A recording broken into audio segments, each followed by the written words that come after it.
Magandang araw sa inyo mga bata! Narito na naman ang bagong aralin na tiyak na matututunan natin. Elemento ng kwento. Handa na ba kayo? Halika, mag-aral tayo! Mahilig ka bang magbasa o makinig ng iba't ibang uri ng kwento? Mahalagang maunawaan natin ang kwentong ating nabasa upang maitala natin ang mga detalye na nasa kwento sa pamamagitan ng pagtukoy o pagkilala sa tagpuan, tauhan, at mga pangyayari. Ang bawat kwento ay may tatlong elemento.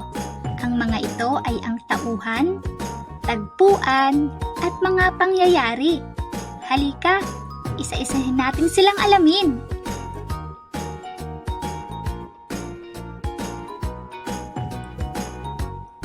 Ang tauhan ay ang mga gumaganap sa kwento.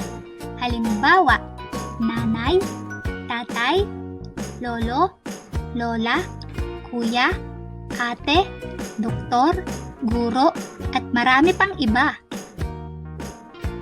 Ang tagpuan naman ay nagsasaad kung saan at kailan naganap ang kwento. Halimbawa, sa tahanan, sa halamanan, sa gubat, o di kaya ay sa isang malayong kastilyo. Ang mga pangyayari ay ang mga naganap sa kwento. Pinapakita rin dito ang mga naging suliranin o problema at naging kalutasan o solusyon sa kwento.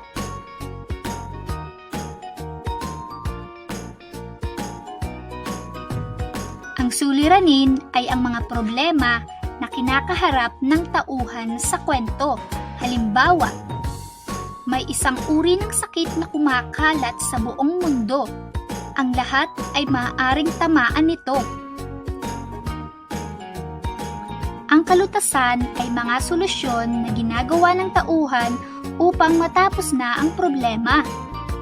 Halimbawa, upang hindi tamaan ng kumakalat na sakit, kailangan ang mga tao ay magsuot ng face mask at maghugas lagi ng kamay. Maraming salamat sa inyong pakikinig. Naway marami kayong natutunan sa ating aralin ngayon.